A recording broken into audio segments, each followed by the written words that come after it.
Conjuring the Perron house case the final part.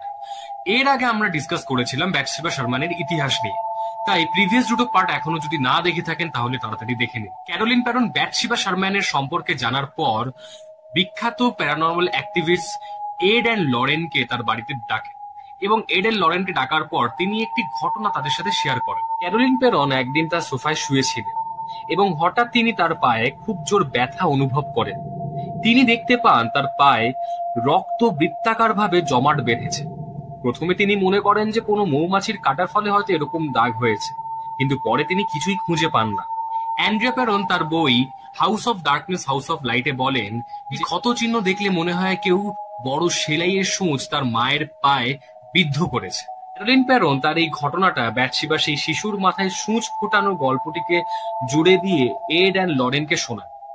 সেই থেকে Lauren Warren suggest করেন যে ব্যাথশেবা মরার পর তার সাথে সেই সূঁচ বা নিডেলটা আফটার লাইফে নিয়ে গেছে এবং সেটি ব্যবহার করে সে ক্যারোলিনকে আঘাত পৌঁছাচ্ছে, এবং সেই থেকে ওয়ারেন্স ব্যাথশেবাকে সেই বাড়ির ডিমনিক স্পিরিট হিসেবে চিহ্নিত করলেন।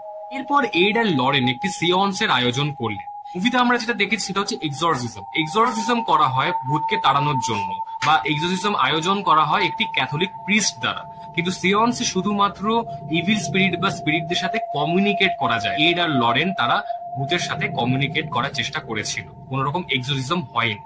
এটাও শোনা যায় যে এই কমিউনিকেশন করার সময় ক্যারোলিন প্যারনকে পজেস করেছিল ব্যাথশেবা স্পিরিট।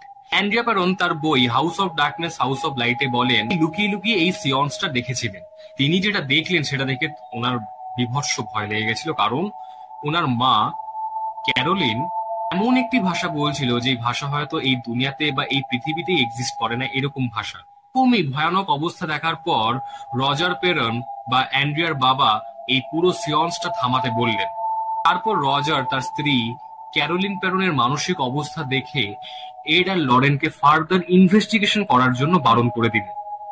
অ্যান্ড্রিয়া প্যারন তার বইতে এটাও জানান যে তাদের বাড়ির অর্থনৈতিক অবস্থা ভালো না থাকার জন্য তারা সেই বাড়িতে 10 বছর রয়েছিল। তারপর বছরের পর বছর ক্যারোলিন প্যারনের অবস্থা বা শরীরের অবস্থা খুবই খারাপ হতে থাকে, এবং শেষমেশ তিনি এটাও বলেন যে যদি তিনি আর একটা বছরে এই বাড়িতে থাকেন তাহলে নেক্সট উইন্টার তিনি আর দেখতে পারবেন না। ক্যারোলিনের এই অবস্থা দেখে শেষমেশ রজার এবং তার ফ্যামিলি 1980 বা 1980 সালে এই বাড়ি ছেড়ে চলে যান। এই ছিল conjuring the Perron house case বা কনজুরিং 1 মুভির আসল ইনসিডেন্টের ছোট একটি বর্ণনা। আজকের ভিডিও এখানেই শেষ হলো। এরকম নানান কেস স্টাডিজ এর জন্য ফলো করুন ইটস মি শুভম।